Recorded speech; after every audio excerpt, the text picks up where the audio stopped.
ئێوارەی چوارشەممەیە و کاتژمێر 9 و کاتی پێشکەشکردنی بەرنامەکانی پێشەن تیڤە.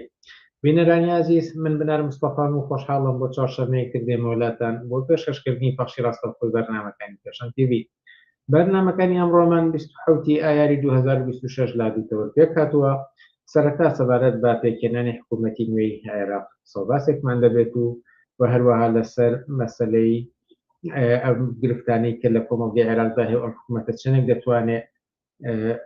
وەڵام دەرەوە بێت پێی و هەروەها قسە باسێکیش لەسەر پێکهێنانی حکوومەت لە کوردستان یان دروستتر بڵێن ڕەنگە پێک نەهێنان حکوومەت لە کوردستان قسە باسمان دەبێت. لە بەشی دووەمی بەرنامەکانیشماندا لەسەر ڕۆژی جیهانی منداڵان و دۆخی منداڵان لە جیهاندا کوردستان قسە باسمان دەبێت. وەک هەموو جارێک ئێوەش دەتوانن با پرسیار و سەرنج و تێبینیەکانتان بەشداری بکەن و ئەوانەی لە کۆمنت دەیخەنە ڕۆ ئاراستەی میوانانی بەرنامەکانی دەکەیت.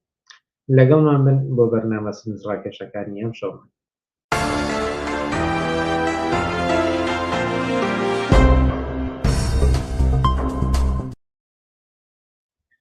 بەڵێ بینەرانی ئازیز، هەروەک دەزانین کە حکوومەتی نوێی لە عێراق پەرلەماندەنگی لەسەردا و دەست بەکار بوو و لەسەرەوەی کە ئەم حکوومەتە دەتوانێت چی بکات و چی شتێ بگۆڕێت لەگەڵ سکرتێری کۆمیتەی ناوەندی حیزبی کۆمستی کرێکاری کوردستان عوسمانی حاجی مارەف گفتوگۆیەکمان دەبێت. عوسمانی حاجی مارەف ئێوارەت باش و سوپاس کا لەگەڵمانیت. زۆر سپاس و ئێوارەی باش بیسەرانی بەرنامەکەت. سەرنجام لە عێراق پاش هێنان و بردەیەکی زۆر و کێبڕکێ و ململانەیەک لە نێوان هێزە سیاسیەکان و تەنانەت ئیتاڵی تەنسیقیش خۆیاندا توانیان سەرنجام سەرۆگۆزیرانێک دەستنیشان بکەن. عەلی زەیدی حکوومەت پێکهێنانی حکوومەتی پێڕاست پێراوە حکوومەتی پێکهێنا و پەرلەماندەنگی لەسەردا. لەوە دەست پێ بکەم کە ئەم حکوومەتە چەندێک دەتوانێت وەڵام دەرەوە بێت بە گرفتە سەرەکیەکانی ئەمڕۆی کۆمەڵ. لەڕاستیا واقعەتەکەی وەیە کە هەموو ئازانی لەو چەق بەسووی کە دۆخی سیاسی ناوچەکە و بەتایبەتی کاریگەکانی لەسەر عێراق و پێکهێنانی حکوومەتی عێراق و هەتا دوای هەڵبژاردنانە کە جۆرێک ماوەیەکی زۆری خەیان کە ئەو هێزانەی بەشدارن لە پێکهێنانی حکوومەتە ئەو هێزانی کە بەشدار بوون لە هەڵبژاردنەکانە بە جۆرێک زۆر بە زەحمەت توانیان کە لە کۆبوونەکانیانە لە تەواو دانیشتەکانیانە توانن کە ڕێکەوتنی بکەن. مەسەلەکەژەوە بوو کە زۆرتر پەیوەندی بە دۆخی سیاسی ناوچەکە بەتایبەتی کاماوەیەکی ئەو چ ڕۆژەی کە بەتایبەتی شەڕی ئەمریکا و ئێران لەلایەک و لە مقابل ئەمریکا و ئیسرائیل لەلایەک و لە مقابلی ئێران لەلایەکی ترەوەکەەوە دۆخی ناوچەکەی بەگشتی تێکدا بوو. ئەویش بۆیە لەسەر کاریگەری لەسەر دەوری پێگەێنانی حکوومەتی عێراق بوو ئەوەیە کە بە معنایەک خودی ئەمریکا دەخالەتی هەیە لە عێراقا بە خودی ئێرانی بە جۆریش کە دەخالەتی هەیە. ینی ئەم دوو وڵاتە لە ناوچەکەیە جێگە و پێگەیەکی تایبەتیان هەیە ململانەکەیان شەڕەکەیان و کاریگەری لەسەر ناوچەکە بەتایبەتی لەسەر عێراق پێکهێنانی ئەو هێزە سیاسیانە بەتایبەتی شیعەکان کە جۆرێک بڵێن پاشکۆی سیاسەتەکانی ئێرانن زۆرە کاریگەری لەسەرەوەی کە ئەم شەڕە بەرەوکۆڕە کۆتایی ئەم شەڕە چی لێە یا ئاکامی شەڕەکە بەرەوکۆڕە نەدەتوانرا ئەمانە کۆبوونەوەی بکەن و حکوومەتێ پێکبێنن بەجا لەوەی کە هەموو هێزەکانی تریش بە هێزەکانی سوننا هێزە کوردیەکانەوە کە چۆن بتوانن عێراقێک بە ئارامەیەکی سیاسی یا بە دۆخێک کە ئاڵوگۆڕە لە ناوچەکەیان مەترەحا یا مەسەڵەن شەڕێک لە ناوچەکەیە هەیە چۆن نەتوان حکومەت پێکبێن. ئەمە بەڕێ من بوو بەوەی کە هۆکاری ئەوەی ئەم پێکهێنانی حکومەت دوا بخا و دوای دواخستنیشی کە جۆرێک دۆخەکە هەرچەنە لە شەڕەکە ڕاگیراوە کە معلومە ئایندی شەڕک ڕۆ لە هەمان کاتە کاریگەری دەوری ئەمریکا و دەوری ئێران لەسەر دۆخی عێراق بە خۆتی خۆی باقیە. ئێران جۆرێکێوێ ئەمریکا جۆرێکێوێ بەجار لەوەی تەوازنی شەڕەکە بە کۆ گەیشتووە بەڵام واقعەوەیە کە کاریگەرەکەی لەسەر عێراق بە خۆتی خۆی ماوە. ئەوی ڕاستی بێ هەر لەم دەورانەیە ئەوەی کە جێگەی سەرنجە خودی چوارچەوەی هەماهەنگی کە مەسلەی ئەساسین یا بنەمای ئەساسین لە پێکهێنانی حکوومەتی عێراقا بۆ خۆشیان ئەوان کێشیان کەوتە نێوانیانەوە مەسەڵەن بۆ وەکو هێزە سیاسەکان و شخصیاتەکانی لەمان کاتە دەوری هێزە میلیشیاکان لەمان کاتە دەوری حەشدی شعبی هەمووانی کە جۆرێک هێزی ئەساسین لە پێکهێنانی حکوومەتی عێراقا جۆری ئەم شەڕە کاریگەرێکی وهای لەسەردانا کە نەتوانن تەوافەکەن مەسەن بۆ نمونە مالیکی یەکێکە لە شخصی ئاساسیەکان کە هەمیشە دەوری هەیە لە باری سیاسیەوە لە پێگەنانی حکومەتی عێراقا لە ئایندەی عێراقا لە سیاسەتی عێراقا کە زۆربەی هێزەکانی چوارچێوەی هەمانی جۆرێک مالیکی بە سەرچاوەیە گەزانن لە دەور و کاریگەری لە سیاست و دۆخی سیاسی عێراقا کە بەڵام بەسەرۆک و خۆتان ئاگادارن ئەمریکا وەکو بە ڤیتۆیە کە منعی کرد مالیکی هەڵبژێرە بە سەرۆک وەزیران و ئەم واقعاتە هێزەکانی ناچار کرد جۆرێک تەوافقاتی چیکە بکەن لە تەحلیل ئەخیرا چەند ناوهێنرا چەند بەسەن کاندی دەبوو بەڵام کاتێکمانزانی کەسێک عەلی زەیدی لەلایەن هەمویانەوە دیاری کرا و کرا بە سەرۆک کۆمەڵ ئەمە بە سەرۆک وەزیران بوورە و ئەم دۆخە ئەم جۆرە ئەم پێکێنانە هێشتا کۆتایی نهاتووە بەحساب دوای هەموو حکومەتەکە پێک نهاتووە بەسەر بۆشایی لە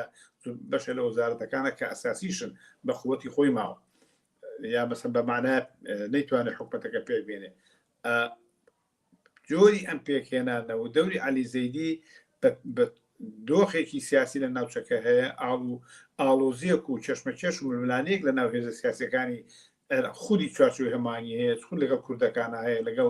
سوننیا هەیە معلوم نییە کە بتوانێت عێراق سەقامگیریەکی سیاسی بەدەست پێک بێنێ کە پێشتر نەیتوانێت ئەو ناسەقامگیریە مێژوویەکی تایبەتی هەیە لە عێراقا کە ئەگەڕێتەوە بۆ دوای 2023 تا ئێستا کە دوای ڕوخانی حکومەتی بەعەز هێزە شیعەکان پشتیوانی ئێران پێگەنەری حکومەتی پێگەنەری تەواوی دەورانی حکومەتەکانی عێراق ئەم جۆرە لە پێگەنانی حکومەت تا ئێستا دەوری هەیە و ئێستا بەم دۆخە ئاڵوگۆڕانە سیاسیانی کە لە ناوچەکە ڕوویەوە لە ڕۆژهاتی نەڕۆژ بە دەوری ئەمریکا دەوری ئیسرائیل ململانەی ئەمریکا و ئیسرائیل دۆخەکەی بە ئاخارێکا بردووە کە معلومی ئەم حکومەتە ئەتوانێت چه ئایندەیەک لە عێراقا چ سەقامگیریەک و چۆن دوای ئەوەی کە ئەگەر کۆتایی بە پێکێنانەکەی بێ ململانەی هێزە سیاسەکان بەرەوەکیۆڕە لە هەمان کاتە کە ئەبینین ململانەی نێوان ئەمریکا و ئیسرائیل لەلایەک و ئێران لەلایەکە بە قووەتی خۆی باقیە بەجالەوەی کە شەڕ ڕاگیراوە بەڵام دۆخەکە ئاڵۆزیەکی هەیە واقعەتێک هەیە کە ململانەکە کۆتایی ناتوە چەند ئەوەی کە شەڕ بێ شەڕ نابێ مەسەلەیەکی ترە چەر بە بۆچوونی من ئەگەری شەڕ دووبارەکردنەوەی شەڕ دوورە یعنی ئەحمەتە توان شەڕکردنەوە بەڵام نائستیقرالی و ناجێگیری ئەم دۆخە بۆ عەلی زەیدی بۆ پێکهێنانی حکومەتەکەی بۆ هێزە سیاسیەکان جارێک کاتی ماوە و ماوەی ئەوێ کە بزین ئایندەکەی ئەتوانێت بەرەوکیۆڕە کە عەلی زەیدی ئایا ئەتوانێت سەرکەوتوو بێ بە تایبەتی کە پاشخانی سیاسەکەی موقع سیاسەکەی ئەو جێگە و ڕێگەی نییە لە نتیجەی تەوافقێک ڕێکەوتنی لە هێزیاسیەکانە ناچار ئەمیان داناوە جامە چەند ئەتوانێت سەرکەوتوێ مەسەلێکە پەیوەندی بە ئایندەی دۆخی سیاسی ناوچەکە و دۆخی سیاسی عێراق و ململانەی هێزە سیاسەکانەوە هەیە سەرنجم چۆ ئێستا خودی پێکهێنانی حکوومەتەکە کە ڕێک زۆرێک ئەم جۆرە لە پێکهێنانی حکوومەت ئاسایی بێت بەڵام لەسەر خودی فۆرمی پێکهێنانی حکوومەتەکە ئەم جارە شەر لەسەر بەشبەشێنەی مەزهەب و قەوم و ئاینی جیاواز بووە بۆچی لە عێراق ناتوانرێ ئەم جارش نەتوانراوە یان دەست بۆ نابرێت کە فۆرمێکی تر لە پێکهێنانی حکوومەت ئەزای توانە پێکهێنانی حکومەتەکە لە ئەساسا لە دوای 2023 لەسەر ئەو بنەمایە بە سیاسەتی ئەمریکا بە جۆرێک دەوری ئێران ئەم جۆرە لە حکومەت پێکهێنراوە و کاتی خۆی کە حکومەتی بەعەزڕوخا یا ڕوخانیان یا مەسەن داگیر کرا عێراق ئەمریکا داگیری کرد بە جۆرێک تەوافق لە بینی ئەو هێزە سیاسی هێزی سیاسی کە شیعە و سونی و کوردینە یا خەومین و پێکهێنانێک جۆرێک ئەم جۆرە حکومەتیان قەرارا لە عێراقا پێک بە هەر تەسمیەک بە هەر جۆرێکە بە معناوەی کە عێراق وایە ئەمانەیتیە ئەم هێزە سیاسیانی ئەم هێزە سیاسیانە تەواجودیان هەیە ئەمە بەڵام هیچ حسابێک بۆ هاوڵاتی بوون بۆ دەوری خەڵک بۆ جێگە و پێگەی خەڵک بۆ ئەوی کە خەڵک چۆن دەخالەت لە سەڵاتی سیاسیە نە ئەمریکا نە ئێران نە ئەم سیاسیانە هەوڵی ئەو سیاستیان ناوە کە جێگە و پێگەی خەڵک گۆشەگیرکەن و دەور نەبێت لە دەخالەتی سیاسی عێراق جۆرەکە توانم بڵێم ئەمریکا ئەوەی پێ باش بووە کە ئەتوانێت عێراقی کۆنتترۆلکە کە ئەم هێزە سیاسیانە پێشتر لە پەیوەند لە تەواجودیان لە بەریتانیا تەواجودیان لە پەیوەندی لەگەڵ ئەمریکایە کە دوای ڕوخانی بەتابەتی هێزە کوردەکانیش تەوافقاتی لەگەڵ ئەمریکا حکومەتێ پێبن کە ئەم هێزە سیاسیانە دەوریتیا بینن و هەڵبەتە ئەمریکا ئەم کارەی کرد و تحلیل خێرا عێراقی تەسلیم بە ئێران کرد و ئەم تەسلیمکردنە ئێران توانی تەواوی ئەم چەند ساڵە تا ئەم شەڕانی کە ڕوویە دەخالەتی ڕاستەوخۆ مباشر بە جۆرێک ئەتوانین بڵێن کە بەغا کە عێراق بوو بە بەشێک لە دەور و دەخالەت و سیاسەتەکانی حکومەتی کۆماری ئیسلامی و ئەم جۆرە لە حکومەت تا ئێستا بەردەوامە نە ئەمریکا ئەوێ بیگۆڕێ ئەمریکا هیچ بڵێ سیاسەتێکی نییەکەم ئاڵوگۆڕۆکا و حکومەتێ پێبێنە لە ئەساسی هاوڵاتی بوون چونکە ئەزانی جۆرێکەوەی کە هێزێکی جەماوەری دەور و دەخالەتی خەڵک دەسەڵاتی سیاسیاوێ ئەمریکا زانێت کە بە قازانجی نیە ئەمەش دەکەوێتە ئەم پێکهێنانەش بە قازانجی ئێران شکایەوە لە تاریخی ئەم چەند ساڵی دوای خۆخانی حکومەتی بەعس و حکومەتی سەدام جۆرێک بوو بە دەور و دەخالەتی ئەساسی کۆماری ئیسلامی ئێرانی کە ململانەیەکی درێژخایان لە بینی ئێران و ئەمریکا ڕوویان لەسەر ئەم مەسەلەیە جۆرێک ئەمریکا تەنازولاتی کرد بۆ ئێران بۆ پێگەێنانی حکومەتێک لەم چەشنە کە تا ئێسش ئاسەوارەکانی کاریگەرەکەی لەسەر هەموو ئەو دۆرانەی کە حکومەتەکان و پەرلەمانەکان هەڵبژارنەکە کراوە کاریگەری بۆ تا ئێستا شەرەیە ئەم بۆچوونی من ئەم جۆرە حکومەتە بەم شێوەیە بەردەوام بێت تا ئێران دەوری ئەساسیە بێت لە ئێرانە لە عێراقا و بە تایبەتی هەردوو لە هەم ئەمریکا مثل ئەمریکا جارێک بەلانی پارتیەگرێ لا جارلاین سونەکانەگرێ جارێک ئامیشیا ئەمریکا موافقە بۆی کە چوارچەوەی هەماهەنگی ئیدامە بەدەسەڵات من لە عێراقا جۆرێک بۆی کە ناڕزایەتی جەماوەری هێرشی جەماوەری شۆڕشە لە ناوچەکە ڕوونەیە ئەم جۆرە هێزانە پێویستن تەواجدانە بێت تەوەی کە ئەمریکا ململانەکەی لەگەڵ ئێرانە بە تایبەتی دەور و دەخالەتی رووسیا و چیژ لەم ناوچەیە بەرەوکیۆڕا مەسەلەیەکی جدیە مەسەلەیەکی جدێ لە ئەو ئاڵۆز و ناجێگی لە سیاسی کە ناوچەکە هەیە ململانی زلێزەکانی دنیا کاریگەری لەسەر ڕۆژڵاتی ناوڕاستێ بە تایبەتی لەم دەورانەیە لەسەر پێگەن عێراقە کە من پێم وایە ئەمە کۆتایی نایە مەگەر جۆرێک کە ئەم چەق بەستووە ئەم بەسێ بە شێوەیەک بە شێوەیەک بڕە کە ئەم جۆرە پێکاتێ یا هەرز بێنێ یا شۆڕشێک کۆتایی پێبێنێت شۆڕشێکی جەماوەری دەور و دەخالەتی خەڵکە کۆتایی بەم شێوە بێن یا ئێران یا جۆرێک کۆماری ئیسلامی کە نەتوانێت پێگە و جێگەی بگاتە حدێک کە نەتوانێت دەخالتکە بۆ چون تا ئێستا ئێران دەوری هەیە و دەخالەتی هەیە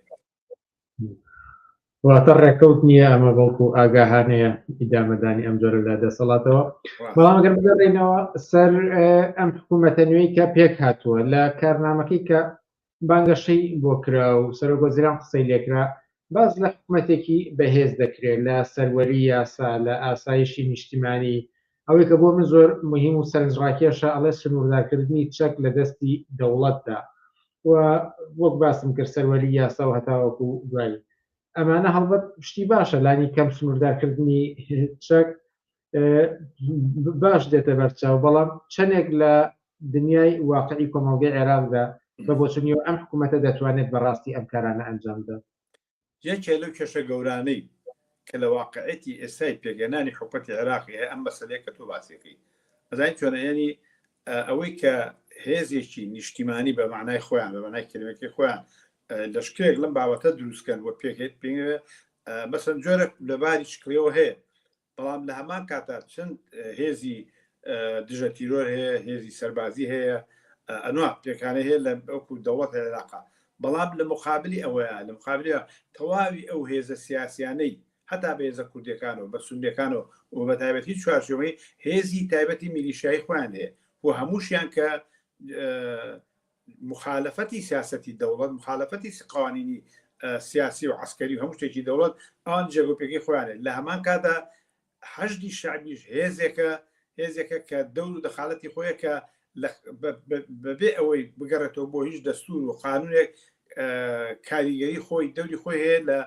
لە هەموو مەسائلێکی عسکەری و سیاسە لە عێراقا هەتا مەسەن تۆ سەیری کە زۆرتر ئەو هێزە میلیشیانەی حەشدی شعبی کە لە دژی ئەمریکان مەسەن دەخالەتیان بۆ بردوماکردنی کویت بۆ دووبەی بۆ سعودیە کەمە ئەمە ینی جۆرێک بەڵان بۆ ناوچەکە نەک بۆ هیچ تەواوی ئەو سەرگۆزیرانە یا ئەو حکومەتانی کە پێگاتووە یەکێ لە مەرجەکانی ئەمریکا هەمیشەوەیە کە ئەم هێزە چەکگاران ئەم هێزە میلیشیا و حەجی شعبی چەک بکرێن چەکیان لێبسەندێتەوە و دەوڵەت هێزێکی عسکەری تایبەتی خۆی بێ وەمە هیچ سەرک وەزیرانێک هیچ هێزێکی سیاسی لە پێکهاتی حکومەتەکانە لە تەواوی دوای 2023 بە تایبەتی لەو کاتۆ کە حەجی شعبی پێگاتووە نەیتوانێ ئەو کارە بکە وەیەکێ لە داخوازەکانی ئەمریکا بۆ ئەوی کە خۆی زیاتر کۆنتترۆلی هەبێ بەسەر عێراقا هەمیشە داوای لەو سەر وەزیرانە کردووە هی پێش عەلی زەیدیش کە ئەم کارە بکەن ئێسش ئەم داوای هەیە بەڵام لە دنیای واقعیدا ئەو پێچیدەیی ئەو ئاڵۆزی لە پێکێنانی ئەم فراغە هەیە لە پێکێنانی حکومت لە عێراقا کە هێزی حکومی دەوڵەت بەجایە و هێزی حەجی شعبی جایە و هێزی میلیشیا جایە نە هیچ سەرۆکوەزیرانێک هیچ حکومەتێک ناتوانێت ئەمە کۆتایی پێوێنێ ئیلا ئەو کووتم لە قسەکانی پێشووترا مەگەر دەخالەتی ئێران لە عێراقا کۆتایی پێبێ ئەمە کۆتای ئەداین تۆنە حەجی شعبی بە مەسلحەتی ئێران ئەتوانێت دەخالەتی ڕاستەوخۆ لە هەموو بارێک و هەتا لە باری ئابووریۆ لە عێراقا بەجار لە مەسایلی عسکەری و ئەوەی کە عێراق یا بەغا بەشێکە لە شارەکانی عێراق بەشێکە لە پێکهێنانی کۆماری ئیسلامی ئەگەر حەجی شعبی ئەوانە دەوریان نەمێنێ ئەمە دەستکوتاکردنی ئێرانە کە ئێران نە ئێران قبولێکە و نە هێزە شعبیەکان هێزەکانی حەجی شعبیش کە تا ئێستا هەڕەشە لە ئەمریکاکەن هەڕەشە لە سعودیەکەن هەڕەشە لە هەموو معارزێکی پێگەێنانی حکومەتی عێراقەکەن هەتا هەڕەشە لە پارتی دیموکرات و یەکێتی نیشتیمانی سونەکانیشەکەن ئەمە کێشمەکێشێک و ململانەیەکە واقعەتی پێکهاتنانی حکومەتێکە لە عێراقا کە لە 2023 بەدواوە ئەم جۆرە بەردەوامە و بۆچووی من بەردەوامی ژەبێت لە زۆربەی وەڵامی پرسیارە جیاوازەکاندا دەگەڕێتەوە بۆ سەر ڕۆڵی ئێران ڕۆڵی ئەمریکا ئەم حکوومەتە نوێ دەتوانێت عێراق بە شێوەیەک دەرکێشێت لەم ململانێ ناوچەی و زلهێزەکاندا کە لانی کەم ئەوەندە کاریگەری نەبێت لەسەرم وڵاتە نا بەچ معنایەک ناتوانێت بۆچی ناتوانێت کە و کارە نایکا و کارە ناکات چکە تۆسێکە بە تەوافقی ئەمریکا و ئێرانم حکومەتە پێگاتووە ئەنی ئەمریکا جۆرێک نەخشەی بۆ کە ئەم حکومەتە پێبێ ڕازی بووە ئەگەر ئەمریکا مۆری نەکردایە جەختی لەسەر نەکردایە کە مەسەڵ مالیکی لابم نێژ مالیکی بێتە خۆ مەسەڵی کە مەطرح بوو لە پێش شەڕەکە و لە ئەسنای شەڕەکەشا کە مالیکی بێتە سەرۆکوەزیران بەڵام ئەمە بە ڤیتۆی بەدەنگی ئەمریکا ئەمە نەفیکرایەوە ئێران ئەویست مالیکی بێ بەڵام کۆنتترۆل بەرحاڵ بە تەوافقی ئێستا عەلی زەیدی ڕژا بەڵام چێشتێ مەسەلەیەکە کە زۆر جدیە تا ئێستا مالکی هەرچەندە سەرک وەزیران نییە بەڵام دەوری ئەساریەکە لەو شخصێتانەی کە دەوری ئەساسی و چارەنووسێ بینێ لە ناو پێکهاتی چوارچێوەی هەمانیە لەبەرەوە ئەم حکومەتە و ئێران نایانەوێ ئەمە کۆتایی پێبێ نایانەوێ ئەم هێزە میلیشیانە حەلبێ ئەم حەجی شعبی حەلبێ و خودی عەلی زەیدیش ئەکەوێتە چۆن بەسەن سوودانی کەوتە ناکۆچێکەوە لە بینەوەی دڵی ئەمریکا و دڵی ئێران ڕازیکە بەڕێ من هەمان واقعەت هەمان میرات ئەتوانم بە معنایە بڵێم و میراتێکە دووفاقەیە حکومەتی مرکزی هەیە ئەوەی کە حکومەتی پێکهاتی حکومەتەیە کە بە تەوافقی هێزە سیاسەکان بووە لەما کاتە حەجی شعبیشە ئەو هێزانی کە لە دەرەوەی دەوڵەتن بۆ کە بە هەمان قووەتی حکومەتی مەوجود ئەوانش کاریگەرانەیە ناتوانێت لەم بۆشایە لە بۆش ئیلا سیاستێکا کە چۆن سووداری کرد بە جۆرێک ئەمریکا ڕازیکە بە جۆرە ئێرە ڕازیکە ئەمە کێشەیەکە کە عەلی زەیدیش ناتوانێت لێ بێتە نەجاتی بیلی و توانێت ئەو کارە بکە بە تەڵەبێکە ئێستا ئەمریکای کە حەجی شعبی چەکگار بکە چێکیان لێبسەنێتەوە و چەک تەنها لە دەستی ئەو هێزای بێت کە تابعی دەوڵەت ئەمە بەوچوی من بۆ عەلی زەیدیش کێشەیەکی گەورەی و ناکرێت بینە سەر کوردستان بەر لەوەی لەسەر پێک نەهێنانی حکوومەت لەوێ پرسم بەڵام پەیوەندی عەلی زەیدی و کابینەکەی لەگەڵ دەسەڵاتدارانی کوردستان پێتان وایە چۆن دەبێت و یان ئەم کێشانی کە لە ساڵانی ڕابردوودا دەسەڵاتدارانی کوردستان لەگەڵ حکوومەتە جیاوازەکانی مەرکەزی هەیەیان بووە ئیدامەی دەبێت یان ئەکرێت بە زۆرێک بە چارەسەر و ڕێکەوتن بگەن. قەزایکە پێک هاتی حکوومەت بۆ کوردستان بۆ لە هەرێمەوە تاکو و پێگەنانی حکوومەتی لە بەغا لەبەرەوەی کە لەسەر بنەمای تائیفی و ئیسلامی و قومی دروست بووە ئەم مشکلانە لا ناچێ ئەم مشکلانە کۆتاییان نایە ئەم کێشانە یەکلایی نابێتەوە ئەکەوێتە سەرەوەی کە هاوسەنگی هێزەکانیان چۆنە هێزە کوردەکان پارتی بەجای کێتی نیشتمانی بەجا ئەگەر لە شوێنێکە هاوسەنگی هێزیان باڵا دەست بێ جۆرێک تەڵەباتی زیاترەکەن لە حکوومەت عێراق جۆرە تەوافقاتێک بە قازانجی خۆیان زیاترەکەن بە هەمان دەرەجە چوارچێوەی هەمانی ئەگەر پێگە و جێگەی لە پێگەنانی حکوومەتە پشتیوانی ئێران ململانیان لەگەڵ ئێرانە پێگیان بێز بێت ئەتوانن تەنازلات بە پارتیەکەن بەیەکێتیەکەن هەتا بە سوندەکانیش بە هەمان شێوە هەموو بێت پێکهێنانی حکوومەت لەسەر ئەساسی تائیفی و ئیسلامی و قومی جۆرێک هاوسەنگی هێزەکان دیارێکە مێژووی ئەم 2023 تا ئێستا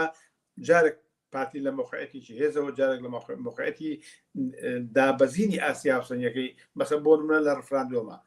وای ئەعلانی کرد کە حکوومەت دروست دەکات دەوڵەتی کوردی دروست دەکات جۆرە بەڵام لە تێدەکرا ئەمەشی بۆ نەکرا و دوای ناچار بوو گەڕانەوە بۆ بەغا یەکگرتووی حکوومەت عێراق تۆ سەری دروشمەکان و سیاسەکان و نەخشەکانیان کە لە دەورانی جیاوازە هەمووی هاوسەنگی هێز دەورە بینێ یعنی ئەم پێک هاتەیە ئەبێ کۆتایی بێ ئەم مەسەلەیە کە مەطرحە بۆ جەماوەری عێراق بۆ ئێمە بۆ هەموو هێزە سیاسانی کە ئازادی خواستن هەموو هێزە سیاسانی کە دژی ئەوەن کە پێکهێنانی حکومەت لەسەر ئەساسی تائیفی و ئیسلامی و قومی پێک بێ ئەبێ بچینە مەیدانی شەڕێکەوە ئەمە کۆتایی بێ ئەمە خۆی لە خۆیان هەریەت و ئەچێت و ئەچێ و وەکۆ ئەمریکا جارێک لایەنگری ئەم لایەنەکە ئێران جارێک مەسەڵەن تۆسێکە بۆ پێی کە یەکێتی نیشتمانی لەگەڵ حکوومەتی عێراقا ئێران پشتیوانێکی زیاترێکە بەمانایەکی تر تورکیا پشتیوانی پارتی دموکراتی کوردستانەکە بەرزانەکانەکە ئەلموهیم هەموو ئەمانە دەور و دەخالەتیانەیە کە حکوومەتێکی سربەخۆ کە دەور و دەخالەتی ڕاستەوخۆی خەڵکی تیابێ ئەمە مەوجودێتی نییە و ئەمە بە شۆڕشێک باڵسانی جەماوەری بەوجودی ئازابی ئازادی خواست و کۆمەنیستی و یا لەسەر ئەسبینەمای پێگەنانی شوراکان ئەبێ ئاڵوگۆڕێکی شۆڕجێرانە یا ڕیشەیی لەم کۆمەڵگەیە بە کۆتایی هێنا بە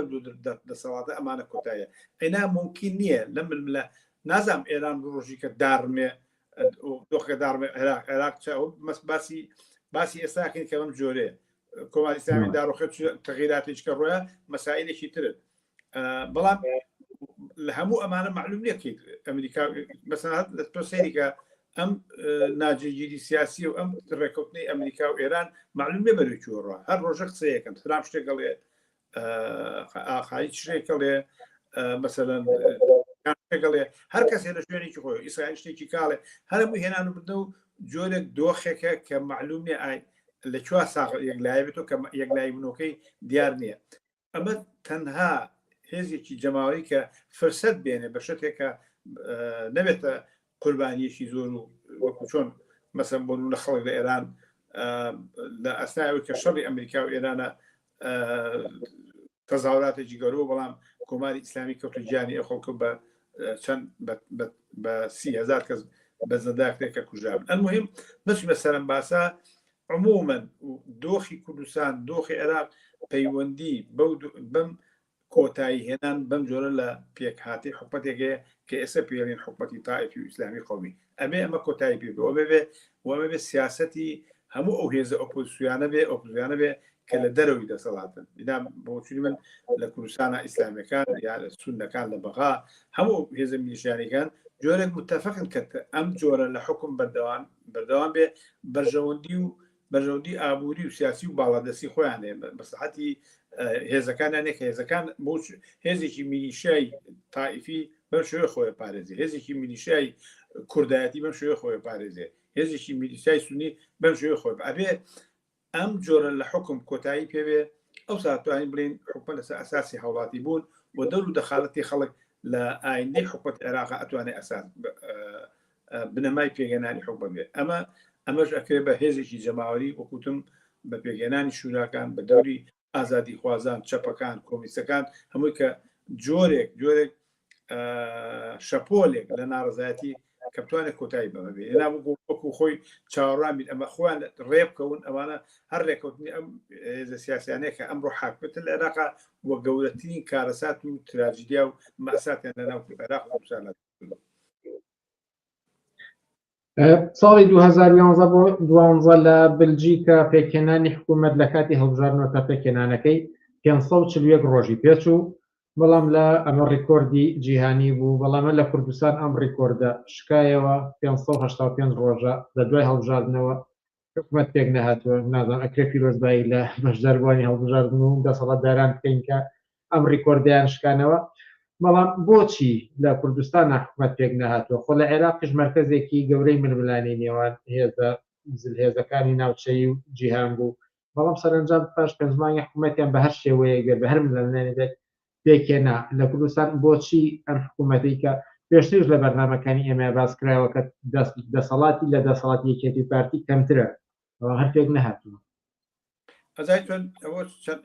کاریگەریەک هەیە، یەکێکیان دۆخی سیاسی ناوچەکەیە کەەوە ئەسڵە هەکو ئەو شەڕێکە لە ناوچەکەیە هەیە و پێگەنانی حکومەتی عێراق کاریگەر بوو. ئەم دوای هەڵبژاردی کوردستان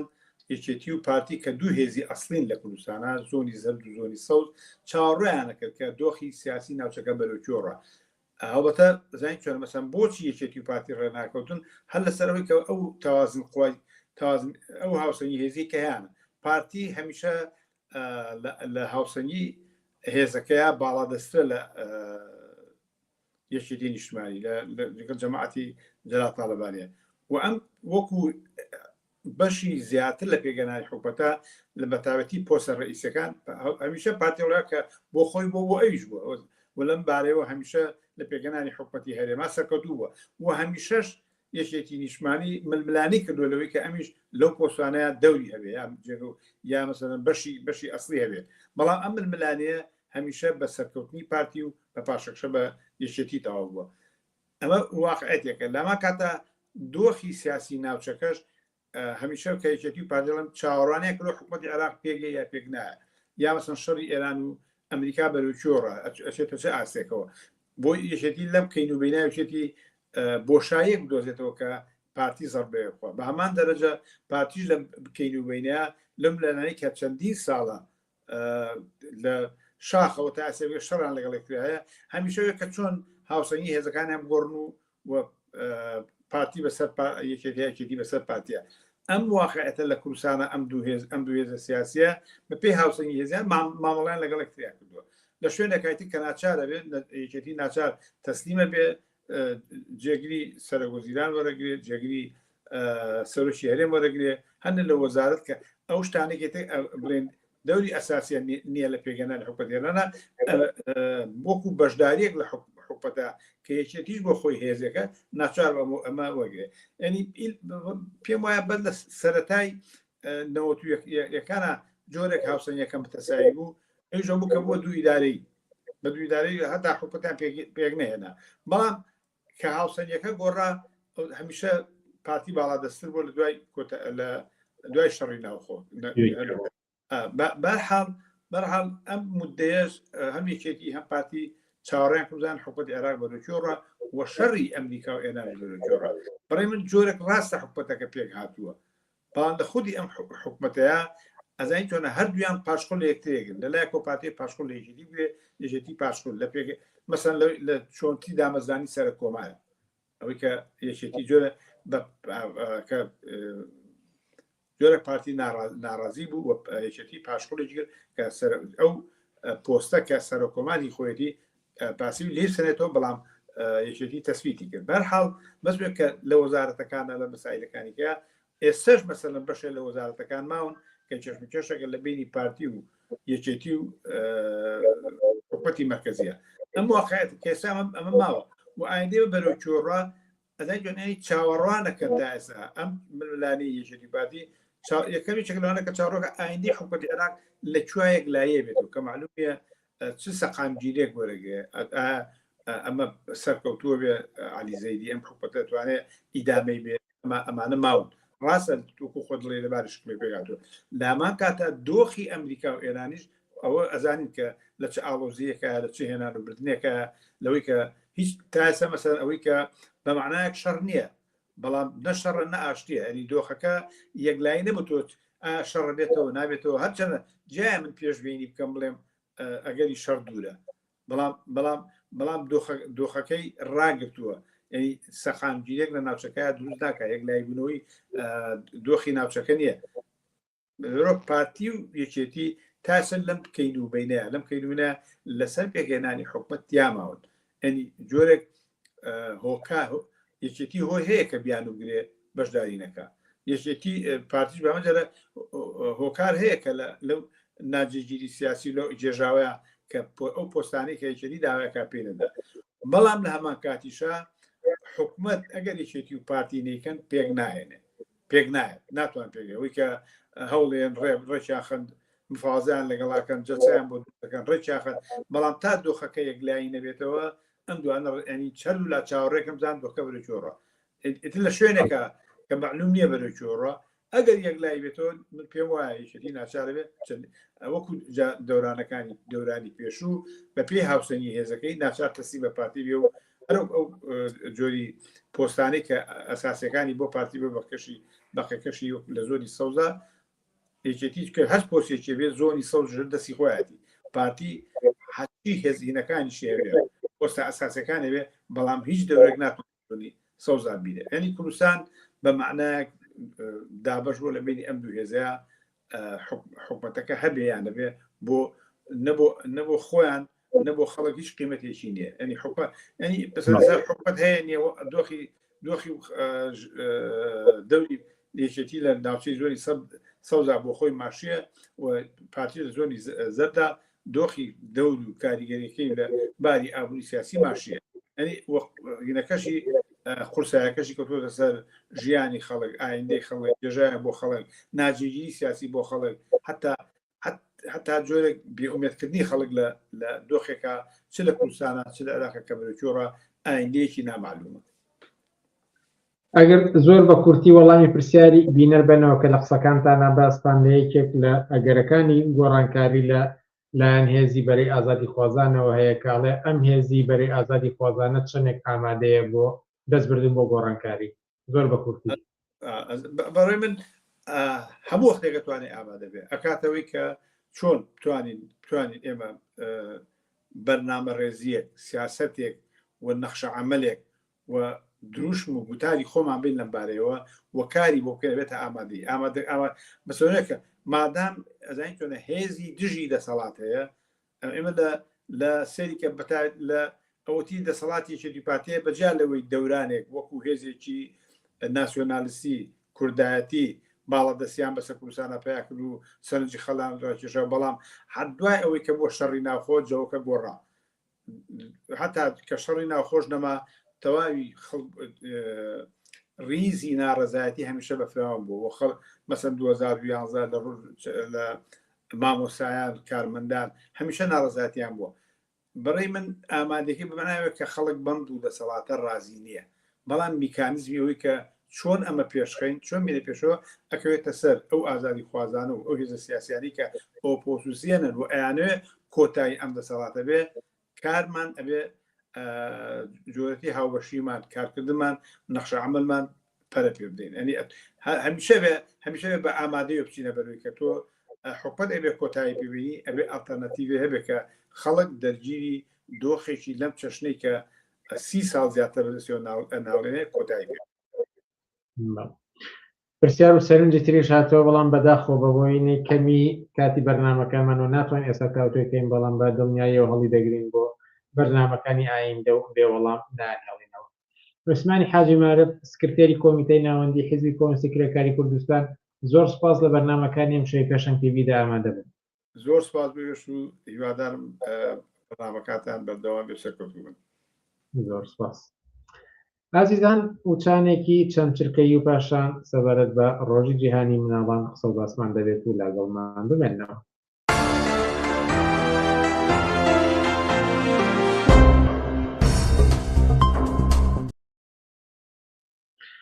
بەڵێبینەرانی عەزیز یەکی شەش ڕۆژی جیهانی منداڵانەوە و هەموو ساڵێکی ئێمە کاتێکمان داناوە بۆ قسە باس لەسەر ئەم پرسە و هەروەها دۆکمنتێکی بچووکشمانیان بۆ ڕێپۆرتاژێکیشمان لەسەر ئامان دەکرد و ساڵانی پێشوو بڵاومان کردێتەوە بەپێی کات هەڵبەت ئەم ساڵیشدانی کەم لە تۆڕە کۆمەڵاتەکان بە دووبارە بڵاوی دەکەینەوە. بەڵام ئەم ڕۆژ قسە باسمان دەبێت لەسەر ڕۆژی جیهانی منداڵان و قسەیەک لەسەرەوە منداڵان لە جیهان و لە کوردستاندا لاچی دۆخێکدان ئەم بابەتەش تاوجێ دەکەین لەگەڵ بەرپرسی سەنتەری بەرگری لە مافەکانی منداڵانی کوردستان مامۆستا کامەران لەتی مامۆستا کامەران ئێوارە باش و سپاسکە لەگەڵمانیت. سپاس بۆ ئێوە دەستان خۆش ڕۆژی جیهانی منداڵانێکی شەش چەند ڕۆژێکی ماوە لە پرسیارێکی گشتیەوە دەست پێ بکەم دۆخی منداڵان ئەگەر لە سەرتاسەری جیهان ئەزانم جیاوازی زۆر هەیە بەڵام بە شێوەیەکی گشتی و ڕێژەی تەماشای بکەین منداڵان لە چی دۆخێکدان؟ دووبارە دەستان خۆش بێت هەڵبەتە ئەگەر هەڵسەنگاردنێک بۆ بارودۆخی مناڵان لە تەواوی جیهان و ناوچەکەیان بکەین مناڵان لە شوێنێک بۆ شوێنێکی جیاوازیان هەیە حتمەن و خۆت فەرموون ئەم جیاوازیە دەکاتەوەی کە پەیوەندی ڕاستەوخۆی بە باری سیاسی ئابووری و کۆمەڵایەتی ئەو وڵاتی کە مناڵانی تدایە بۆ نمونە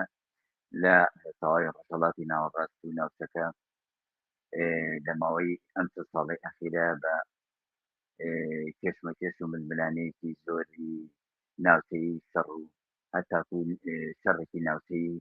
کە بەردەوام ئەمەش کاریگەریکی ڕاستەوخۆی لەسەر ژیان و گوزەرانی مناڵان دروست کردووە بە تەواوی کۆمەلگا دروست کردو بە تایبەتی مناڵان کە مناڵان بەپێی ئامارەی ئەو ئامارانی کە ڕێکاری نەتەوەی گرتوەکان و ئەو ڕێکراوە ڕسمی و ناڕستنەکانی بڵیان کردێتەوە کە زۆرێک لەو قوربانی ئەم جەنگانە هەمووی زیاتری مناڵانە ئەو شەڕی ململانیانەی کە لە فەڵەستین و لە غەزە و لە هەتاکۆی کە لە ڕووسا ئوکرانیەوە بگرە هەتاکۆی لەم دوایانەی کە ئێران و ئەمریکا و مەنتیقەکە بە شێوەیەکی گشتی شەڕ و ململانەکان تەواو ناوچەکەی داگیر کردووە کە لە ئێستاشا بینی سیرەکەیت ئەمە بۆتە هۆی کاریگەریی ڕاستەوخۆ لەسەر تەواوی ژیانی کۆمەلگا و خێزانەکان بە تایبەتی کاربینین ئەمە بە تایبەتی کاریگەری ڕاستەوخۆی لەسەر باری ئابووری ژیان و نەڕێکەدروستی دەڕی کۆمەڵایەتی چەندین لایەنێکدا ئەمانە هەمووی کاریگەری خۆی طبعا هەتا گاتەوە بەوەی کە لە کوردستانە ئەوەیە طبعا لە کوردستانی ئەم کاریگەریە بەدەر نییە و بەردەوام ئەم کێشمەوێنە پشتی بەر کوردستان کەوتووە هەرنەوەی کە لە شەڕی ناوچەکە و نزیک لە نزیک مەنتیقەکەیان چ بەوەی کە ڕاستەوخۆ قوربانی هەبووە کەسن و مناڵێکیا بووە چ لەوەی کە کاریگەری ناڕاستەوخۆکانیش لەسەر کۆمەلگا بەگشتی هەبوو ئەمانە کۆی گشتی هەڵسەنگاندنێکن کە بارودۆخی مناڵان لە تەواوی جیهان و کوردستانە و مەنتیقەکە لە هەلومەرجێکی تەواو نالەبار و ناسەقامگیران کە بارودۆخی تەندروستی پەروەردەیی کۆمەڵایەتی هەتاکو بۆی کە داڕۆی کە ژیان و گوزەرانی ئاسایی لە بارودۆخێکی تەواو ناجێگیر و ناسەقامگیرە بەپێی ئەو داتانەی کە خودی ڕێکخراوەکان دەریان و ڕایانگەیاندووە کە زۆربەی زۆری ئەو قوربانیەکانی مناڵان و خەڵکی سیڤیل لە کوردستانی وەکو باسم کرد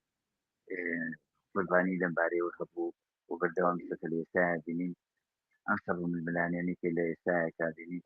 نە شەڕە نە ئاشتی کاریگەریکی تەواو دەرونیشی لەسەر کۆمەلگا ئەمە سزای ئەوەی کە بارودۆخی ئابووری چەند بەرامبەر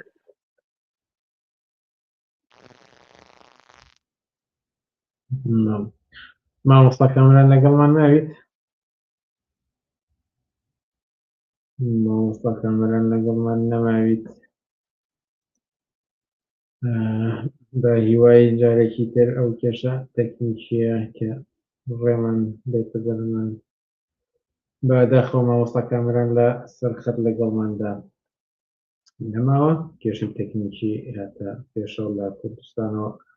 کێشانە زۆر ڕوودەدەن بە هیوای بتوانین لە نزیکترین کاتدا چارەسەری بکەین هەوڵێکی بچووک و هیوای تەحەممولی ئێوە بۆ بەرەنگاری ئەم کێشانە مامۆستا کامەران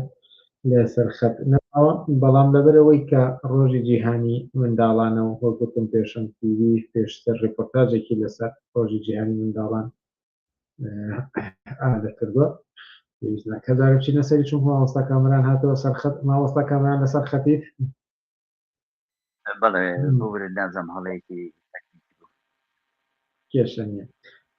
بەڵام لێرەدا هەر ببڕم و ئیسفادە بکەم لەوەی کە پرسیارێک بکەم سەبارەت ینی ئەم باسان یەکەم جار نییە یعنی بە درێژایی ئەم چەند ساڵی لە پێشەنگ تیڤی هەم لە ڕۆژی جیهانی منداڵان هەم لە مافەکانی سەبار بە پرسی مافی منداڵان و جەرنامەی جیهانی مافەکانی منداڵان لەگەڵ ئێوە لەگەڵ کەسانێکی تر لە سەنتەری بەرگری لە مافەکانی منداڵان قسە و باسمان بووە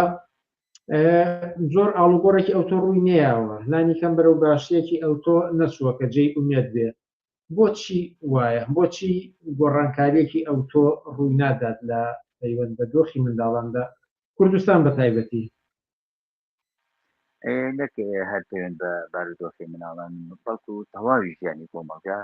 بارودۆخەکەیان کە هیچ گۆڕانکاریەکی ئوتوی بەسەران نهاتووە لەبەرەوەی کە لە ڕووی سیاسی و ئابوووریەوەمانە هیچ گۆڕانکاریەکی ئەوتۆش بەسەر سێ دەسەڵات و سێ شوێنە و منتەقەکانێک ئێمە گەر بە نمونە کوردستان دێنینەوە ئێمە 10 ساڵ پێش ئێستا لایەنی کەم ئەگەر ئەو حکومڕانی و زۆر لە حکوومەت کە بە جۆرێک لەوەی کە هەبووە زۆر لە چوارچێوەیەک و شکلیش بێت ڕووکەشیەکیش بوێت تا ڕادەیەک هەبووە هەڵبژاردن هەبووە یعنی با بڵێن بە جۆرێک لەوەی کە زۆرێک لە ئیداری و کارگەڕی هەبووە بەڵام سێرەکە ئێستا بۆ 2 ساڵە لە حکوومەتێک نەوی شتێک ئەوە نییە کە ئەسڵەن نەبتە کێشەیەکی خەڵکی کەمە بۆ 2 ساڵ زیاترە خەڵک دەینیاوە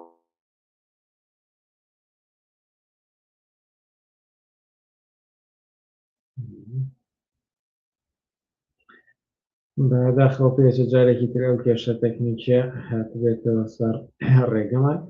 لێرەدا فرسەت دەهێنین کە تەماشای ئەو دۆکومنت ببوون ڕێپۆرتاژە پشکۆلە بکەین کە 2 ساڵ بەر لە ئێستا ئامادە کراوە سەبارەت بە ڕۆژی جیهانی منداڵان بینەری ئەو ڕێپۆرتاژە بن تاوەکو کێشە تەکنیکیەکەمان چارەسەر دەبێت یەکی حوزەیرانی هەموو ساڵێک بە ڕۆژی جیهانی منداڵان ناسیێنراوە کۆمەڵی گشتی نەتەوە یەکگرتوەکان لە پێناو پەرەدان بە مافەکانی منداڵ و گەشەدان بە خۆشگوزەرانیان ئەم ڕۆژەیان تایبەت کردووە بە مافەکانی منداڵان بۆ یادی مناڵانی ساڵەکەەوە یەکی لەو خاڵانی کە گرنگە لە بەرچاو بگیرێت ئێمە زین لە کۆمەلگەی ڕۆژهەڵاتیە تاوکو ئێساکەش بۆشایەکی زۆر لە نێوان مناڵ و دایک و باوکە هەیە کە کاتی مناڵەکان گەورە بنەوە گەنە تەمەنی گەورەی و تەمەنی پێگەیشتووی پێویستە کات دایک و باوکەکان هەستی خۆیان بەرامبەر مناڵەکانیان دەربن تاوەکو کە مناڵەکان گەورە بنەوە ئەو بۆشایی نێوان مناڵ و دایک و باوکەکان نەمێنێتەوە مەشقاڵێکی زۆر گرنگە لەم یەکی شەشەیە لە جیاتی دایک و باوکەکان مناڵەکانیان بەرنە دەرەوە یاخود هێدەی یادیاریەکیان بۆ بکڕن پێیان بڵێن کە هەستیان چۆنە بەرامبەر مناڵەکان پێیان بڵێن کە خۆشیانەوێن پێیان بڵێن کە چەندێک گرنگن بۆیان یەکی شەشی هەموو ساڵێک ڕۆژی جیهانی مناڵانە بەڵام پێویستە لەسەر دایکان و باوکان هەموو ڕۆژێک بیری لەوە بکەنەوە چونکە بتەوێت نەتەوێت وتیژی هەیە لێرە و لەوێ لە تیڤەکانەوە ئەبینرێت ئەم باجیە مناڵەکەی والێ کرد ئەم باوکە مناڵەکەی خۆی کوشت بەڵام بەعامیش خراپ نییە یعنی ئەبێ باشتر بێت یعنی پێویستە ڕێز زۆر لە مناڵەکان بگیرێت هەرچەنە ئێستا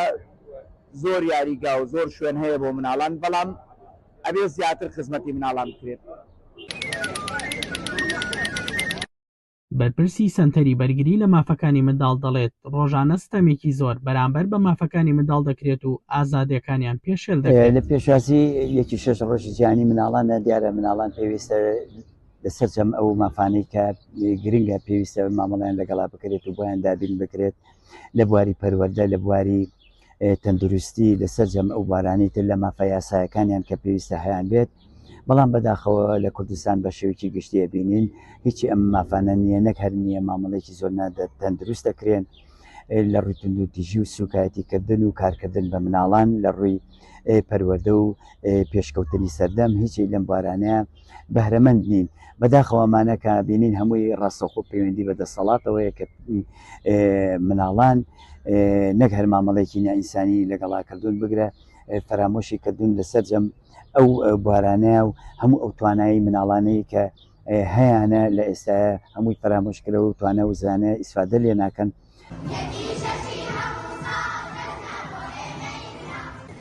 منداڵان بە گرنگیەوە باسی مافەکانی خۆیان دەکەن و دەیانەوێت هەموو مافەکانیان وەک خۆی ئەڵان هەرگیز پێویست ناکە تەنها لە ماڵەوە تەنها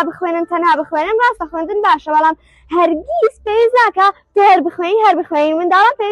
پێویستیان بە ئیساحەتکردن بە مێشک هەیە پێویستیان بە وەرزشکردن هەیە پێویستیان بە میوزیک هەیە پێویستیان بە چەندین شتێک هەیە کە تایبەتە بە منداڵان. بەشێک لە هاوڵاتیان دەڵێن لەلایەن خێزانەکانەوە پەروەردەیەکی نادروست بەرامبەر بە منداڵەکان دەکرێت و کە ئەمەش کاریگەریەکی خراپ جێدەهێڵێت لەسەر دۆخی منداڵەکان. لەسەر مناڵ هەرچەنە تووڕابی بەسەریا یان بڵێ ئەو شتە مەکە یەکسەر ئەترسێ ئەو ترسە وای لێکە کە گەورە بێ ئەو ترسە لە ناخیا گەورە بێتەوە ئەوەش کە ئەو ترسە زۆر ناخۆشە بۆ منە هەرچەنێ وای لێ بکە کە شتەکە ئەنی بە سادەی بە نە هەست بە ترسانێ بکات نە هەست بە شتێکی خراپ بکات بۆیان من واڵێم مناڵ هەرچەنە لە ئەوڵەوە چکە ئەوڵی تەمەنێتی ئەبێ جوان پەروەردە بکرێت. لە هەرێمی کوردستان دۆخی منداڵان لە ئاستێکی باشدانە لەسەر شەقامەکان و شوێنە گشتەکان منداڵان دەبینرێن کە کار دەکەن و بژێوی ژیانی خێزانەکان دابین دەکەن یان دوورن لە قوتابخانە و فێربوون و سەرگەرمی منداڵان. میران دلێر، پێشەنگ TV، سلێمانی. بڵێ ئەزدانەوە ئەو ڕێپۆرتاجە بوو کە پێرار ئامادەکرا بووە تێدا هەم کامران لەتیفیش لە دوانێکی تێدایە ئێستا دووبارە لەسەر خەت لەگەڵمانایە و دوایین هەوڵەیە بە هیوای ئەوەی کە کێشەی تەکنیکی نیێتەوە پێشەوە مامۆستا کامران زوو بەردەوام بین لەسەر ئەوەی کە باسمان کرد کە بۆچی وێڕای ئەوەی کە ساڵ دوای ساڵ باسی ئەم بابەتانە دەکەین بەڵام هێشتا گرفتەکان لە جێگەی خۆیاندان. ئەوەش پێکەوتن باس بکەن کە تەنها مەسەلە لە منداڵان نییە. بەڵێ من ئیشارەم بەوەیە کە هیچ گۆڕانکاریەکی هەر لە ڕووی ئابووری سیاسی ڕووی نەداوە تاکۆی کە پێشکەوتنێک لە بارودۆخی ژیان و پەروەردەی مناڵانی ڕوو بدات ئەمە کێشە گرفتەکەیەکە بە پێچەوانەوە وەکو باسم کرد کە لە ساڵانێکی زوو لەوانەیە بڵم ژیانی وزەرانی خەڵک تا ڕادەیەک لەوە لە زۆر ئاستا باشتر بوو لە زۆر بوارە لە پێش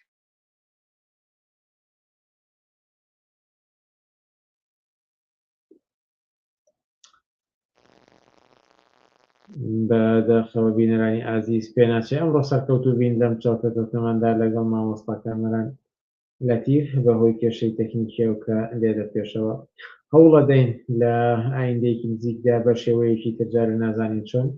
بەڵام تاویزی بکەینەوە و ئەو بۆ چوونانەی بەرپرسی سەنتەری بەگوێ لە مافەکانی منداڵان لە پەیوەند بە منداڵان لە کوردستانەوە تاوتوێ بکەین و بیخەینە ڕوو.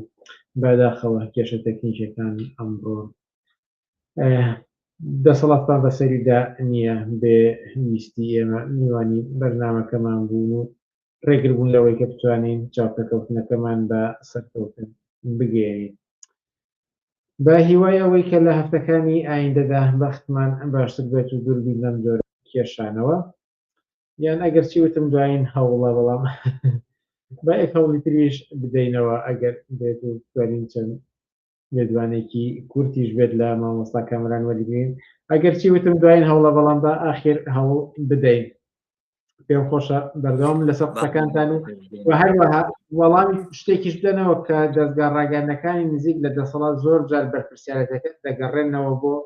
خێزانەکان بۆ دایک و باوکان و زیاتر کێشەکان لەوێوە دەبینن تاوەکو ئەوەی کە ئێوە بۆمە لەم ڕێپۆرتاژەدا باستان کرد کە بەرپرسیارەتی سەرەکی لە دەسەڵاتدان.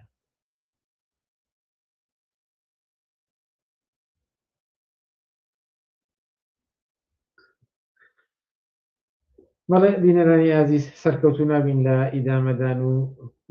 تەواوکردنی ئەم چاوپێکەوتەمان وەک گوتمان لە دەرفەتێکی تردا